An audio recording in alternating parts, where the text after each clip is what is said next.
Star Wars Squadrons is the game EA are calling the definitive Star Wars flight experience. It's been a long time since a Starfighter-only game was released, 18 years actually, by my count. The last Starfighter game I know of was Star Wars Jedi Starfighter from 2002. This one wasn't really a flight sim, but more of an arcadey Starfighter shooter. So welcome to another episode of 50 Insane Details, the series where I tell you things you probably didn't know about video games, and also blatantly state the obvious. If you're not familiar with this series, each detail on this list will be just as insane as the last. Today I'm going to share with you 50 insane details about Star Wars Squadrons that you might not have known, stuff about how the game is being made, the developers, game mechanics, and things you should know before playing. Hopefully some of the stuff on this list will be fresh to you, so let's begin. Hey everyone, it's Andrew.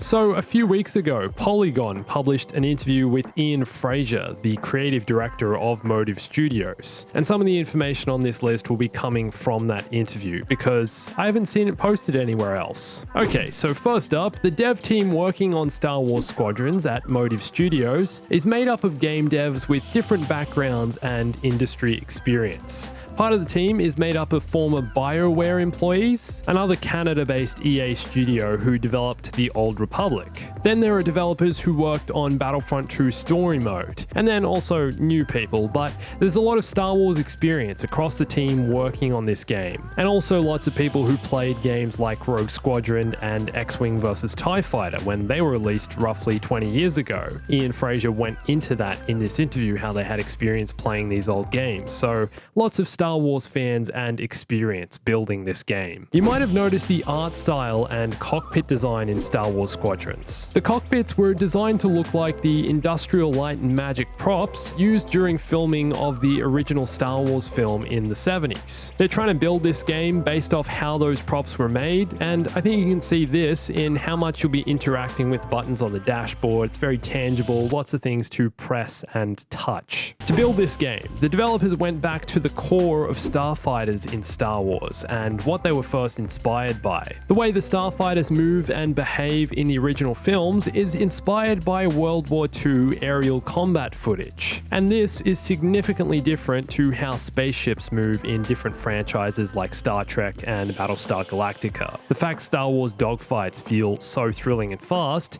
is because of what influenced them. This is what makes them uniquely Star Wars. And as inspiration for the starfighters specifically in this game, the developers used the space battles from the original trilogy combined with elements of Rogue One. What you see in these films, the look and feel of the fighters, their movement, weapons, this is what built the core of Star Wars Squadrons. And inspiration didn't only come from the films. The developers went back to some of the classic Starfighter games like Star Wars X-Wing and X-Wing vs TIE Fighter. They wanted to make the game feel unique, so took these classic games, compared them to Starfighter Assault in 2017 Star Wars Battlefront 2, and tried to find the middle ground or create their own experience. The old X-Wing and TIE Fighter games were first-person only, as is Star Wars Squadrons. And part of their game model came from looking at World War II flight simulations, looking at how the planes handle and move, and then combining this with more terrestrial, spacey elements to build their Star Wars experience. Here's an interesting quote from Ian Fraser discussing this. How do we use things like power management to take that World War II sort of base and then amp it? How does the accelerated version of that look? That seems to be how they're building this game. One specific sequence that inspired a maneuver you can perform in Squadrons was Poe's assault on the Dreadnought at the start of The Last Jedi. The 180 drift move Poe performs after taking out the turrets, the devs wanted to build this into the game, and they did, quite successfully it seems also. Can't wait to actually try this myself in VR and go for some Tokyo drifts in space. Now, a little bit of info on how power management works in Squadrons. Between the throttle and the engines, power management is something you'll be doing on the fly in Squadrons, something you'll be modifying as you fly. Putting power into the engines will both make your ship faster and make it turn better, and changing your throttle determines your speed. Learning how to divert power between the engines, shields, and weapons is something you'll learn as you play, and mastering power management will make you a much better pilot. There's much more going on here than in Battlefront 2's Starfighter Assault. If you put all your power to the engines in the game, taking all power away from weapons and shields, this will build a boost charge, which will allow you to fire off an insanely fast boost for a limited amount of time. And while performing the boost, you won't really be able to turn your starfighter. You'll kind of just be going in a straight line at a very high speed. But the reason the developers built this mechanic into the game is to avoid what's called the death loop. They felt almost every dogfighting game has the problem of the death loop, opponents chasing you chasing them, and neither of you ever really escaping until someone is killed. This boost charge ability is a way of escaping this loop and will allow you to boost off to the other side of a capital ship or just get away and reset to replan your attack. If this works, I think it'll be a really clever mechanic. And when performing this boost, you'll also be able to cut the boost off midstream, which will shut your engines off completely, allowing you to drift, do a 180, change direction, and then recharge power and take off again. This sounds pretty exciting. Okay, so I saw some people asking about the reticle your starfighters will have, which you'll use to aim, and how this will work. First of all, the reticle was switched off in the trailers, which is why you don't see it, just for cinematic trailer purposes. But don't worry, the game will have a reticle for aiming, but your starfighter won't have what's called a leading reticle, which tells you where the ship you're firing at is heading and where to shoot to anticipate its flight path. Starfighter Assault had one of these, but this game won't have that. They want to create a more immersive experience and not just have you looking at the UI. So you'll have to manually aim ahead of where enemy ships are flying to try take them out. I think this is great. It'll definitely make the game harder, requiring more skill to aim at enemies, but hopefully it also means it'll be harder to get killed. Sometimes I find in Battlefront 2 you get killed way too easily. Okay, so some more interesting details about power management. If you direct more power to your starfighter's lasers, this will make them recharge faster, and putting all the power to the lasers will overcharge them, charging them beyond the point where they're fully charged into a double bar, and firing that double bar will cause extra damage. Putting more power into shields will make them recharge faster, and max power into the shields will give you a double shield, twice as strong as the regular, which you can also direct towards the front or back of the ship depending on where you want the most protection. This will be something you can change mid-flight, but regularly, shields will be balanced all around your starfighter. You're not going to have to aim a shield wherever an enemy's firing at you every time you want to use a shield. Also, not all ships have shields. The TIE Fighter, TIE Bomber, and TIE Interceptor don't have shields in Star Wars Canon, and this is reflected in this game, no shields for these ships. So instead, starfighters without shields have a quick power conversion ability, and this allows them to quickly reroute power from the engines to the lasers, whereas other ships would take longer to do this. Fighters without shields obviously are at a defensive disadvantage, so they need to somehow balance this through an aggressive ability, and that's what this power conversion is. Using this, however, will completely drain either the engines or lasers depending on which ability you divert power to. If you pump the lasers, you'll get double lasers, but your ship will hardly move. And if you pump the engines, you won't be able to fire your blasters for a few seconds. Good for getting out of a jam, but dangerous if not used successfully. Be careful with this one. Some more inspiration for Star Wars Squadrons. The developers took concepts from the Star Wars X-Wing miniatures tabletop game and applied them to Squadrons. I've never played this game, but for anyone who has, do you see how this could have inspired some of these starfighter abilities in Squadrons? And in terms of ship abilities, Motive worked with Lucasfilm in keeping weapons within the Star Wars canon as much as possible, while also bringing some new weapons to Star Wars canon. One of those you might have noticed is this channeled beam laser shot from the TIE Bombers. This isn't something TIE Bombers have ever been able to do in Star Wars, but was inspired by the prototype B-Wing in Star Wars Rebels. I talked about this in my last Star Wars Squadrons video for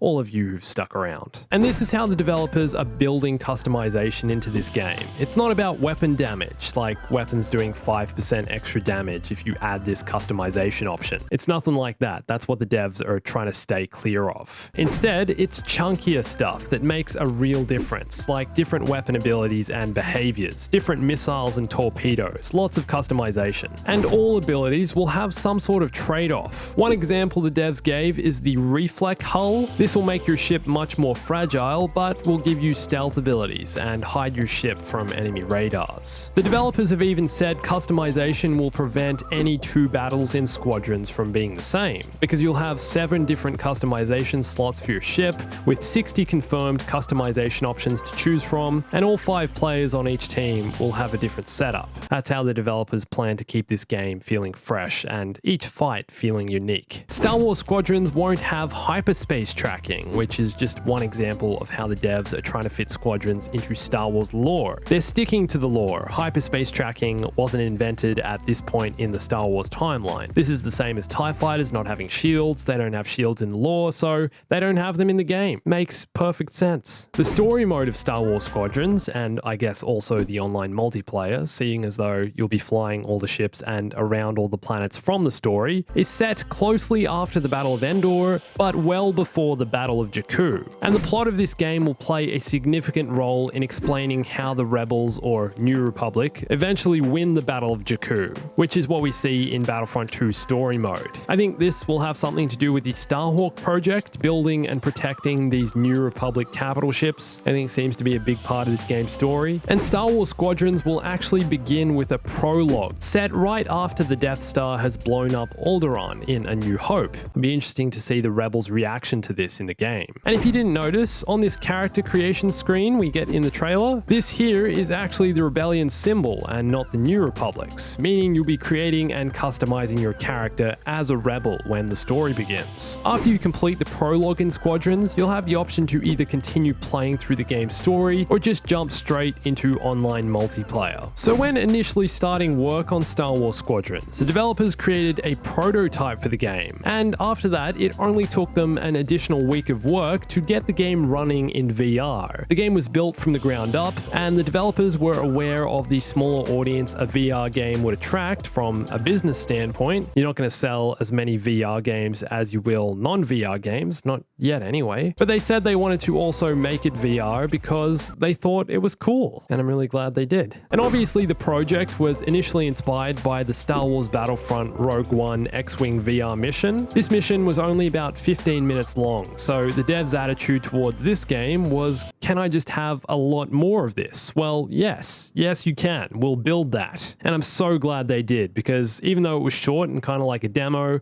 the VR mission was amazing in Battlefront 1. Star Wars Squadrons will have support for HOTAS on PC, and if you don't know what HOTAS is, it's one of these. Stands for hands-on throttle and stick. These are made for flight sim games. I actually just bought this one here. I haven't tried it yet with any games, but can't wait to use it with Squadrons and VR, even if this is the only game I use this with. The motive devs seem to be pretty big on allowing you to play this game how you like. Button remapping is available on both console and PC, so you'll be able to customize your controls and play how you like. Pretty much assign any button any way you want. And there will also be multiple preset controller schemes like most vehicle games, and Star Wars Squadrons is being consciously marketed by EA, kind of like an old school game. You pay $40 for the game and you get the full game. There's no current planned DLC, and the game doesn't have a live service with content updates. You buy the game, you've got the full experience. Squadrons will have two separate in-game currencies. One of those will be solely for cosmetics, which include both visual and sound customization, how your ship looks and possibly how it sounds or how your character sounds. Not any info on this yet. And the other currency is for mechanical upgrades, which change your starfighter's behavior. Things like weapons, engine upgrades, shields, etc. All that stuff. Squadrons has what the devs are calling orthogonal progression. You won't be progressing your ship and items like level 1 blaster, level 2 blaster. It's not that. The game isn't unbalanced like that. Progression only comes in the form of customization, from what I can tell. For example, some of the weapons you'll be able to use will be like a first-person shooter SMG, short range, more of a fast spray kind of effect. And other weapons will have longer range, but longer recharge and reload times. There's always a trade-off. And before each mission, it seems you'll be able to plan with your squadron and see what customization options each member is taking into the mission. This will allow you to plan your attacks and always have a balanced team. Some of the developers who worked on Battlefront 2 Starfighter Assault and the X-Wing VR mission also assisted with the development of this game. Like I said earlier, lots of Star Wars experience going into this game. This is just an extra note. Initially, when in development, Star Wars Squadrons was referred to as Project Incom. If you know your Star Wars lore, you'll know that the Incom Corporation were the manufacturers of the T-65B X-Wing and also the U-Wing. When matchmaking online, in case you have a preference over which side you want to play as, you'll be given the option to matchmake as either the New Republic or the Empire, similar to Battlefront 2's newer matchmaking matchmaking options, choosing which faction you play as. Star Wars Squadrons will have a ping system, allowing you to highlight enemy players' locations and let the rest of your squadron know where they are. This game is really being geared towards team-based gameplay, and using this alongside voice chat will hopefully make multiplayer gameplay really cohesive. There's no further details as to how deep this goes or what's involved in this system. Hopefully it's quite sophisticated though, and actually pays off. And number 50, I'm leaving up to you guys. What's one thing you know about this game I might have missed, or something you'd love to see in Star Wars Squadrons? Let me know in the comments. And for a more in-depth look at the planets and starfighters of Star Wars Squadrons, where you'll be flying, how ships and customization will work more in depth, go watch this video here. And follow me on Instagram, Twitter, and join my Discord for lots more Star Wars gaming, news, Easter eggs, details, memes, chat, anything you want. It's all there. And thanks for watching this. My name's Andrew. I'll catch you soon. Stay bombastic.